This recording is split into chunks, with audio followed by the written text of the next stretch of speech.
सच में घर मंदिर बन गया। खाना खाने के बाद तुषार और कनिका कमरे में जाते हैं। कनिका थोड़ी नाराज लग रही थी। तुषार समझ गया कि उसे हनीमून पर जाना है। अगली सुबह वो बाबूजी से कह देता है कि मैं पहले कनिका को हनीमून पर ले जाऊंगा।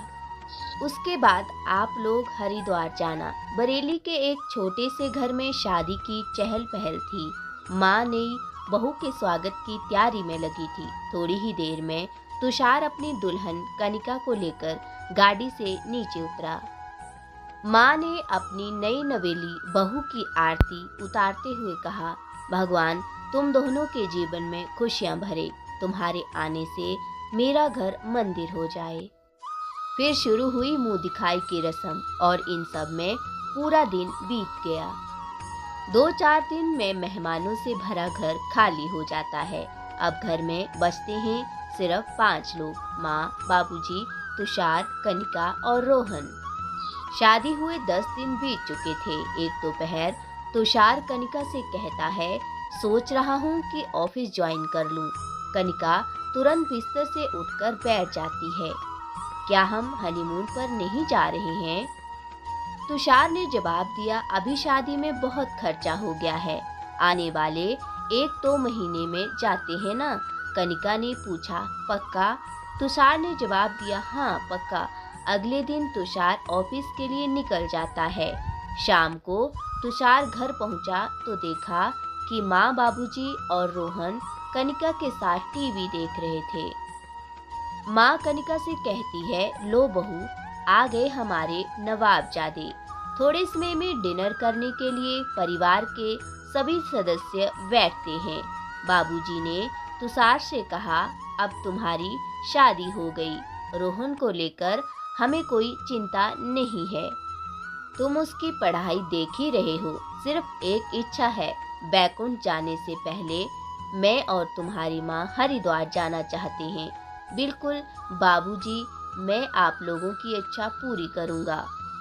तुषार ने हामी भरते हुए कनिका की तरफ देखा और मन ही मन सोचने लगा कि पत्नी को खुश करूं कि माँ बाप को। खाना खाने के बाद तुषार और कनिका कमरे में जाते हैं। कनिका थोड़ी नाराज लग रही थी। तुषार समझ गया कि उसे हनीमून पर जाना है। अगली सुबह वह बाबूजी से कह देता है कि मैं पहले कनिका को हनीमून पर ले जाऊंगा, उसके बाद आप लोग हरिद्वार जाना। बेटे की इस बेरुखी से पिता को दुख हुआ। वह बोले, मेरा तो ठीक है बेटा, लेकिन अपनी माँ के बारे में सोच, वह कल से कितनी खुश है। तुषार बिना कुछ कहे चला जाता है। ऑफिस के लिए निकलते समय वह लंच बॉक्स भी नहीं ले जाता। कनिका को ये बात और खराब लगती है। शाम को वह घर आता है और कनिका को अपना डेबिट कार्ड देते हुए कहता है, नाराज मत हो, ये लो कार्ड, तुम्हें जहाँ भी जाना है टिकट बुक कर लो। अगले दिन तुषार के फोन पर बैंक का मैसेज आता है। वह समझ जाता है कि कनिका ने आखिर टिकट बुक कर लिया। शाम को खाने के टेबल पर सब काफी खुश होकर बैठे रहते हैं। इतने में उमा अपने बेटे का माथा चूम लेती है। तुषार के चेहरे पर सवालिया निशान साफ झलकने लगते हैं। तभी बाबूजी बेटे के पीठ पर हाथ फेरते हुए कहते हैं, थैंक यू बेटा, परसों हमें निकलना है हरिद्वार के लिए। आश्चर्य के साथ तुषार ने कनिका की तरफ देखा।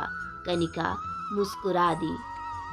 कमरे में पहुंचने के बाद कनिका ने कहा, इच्छा चाहे किसी की भी हो, पूरी होनी चाहिए। क्या हुआ अगर पहले माँ बाबूजी घूम आएंगे?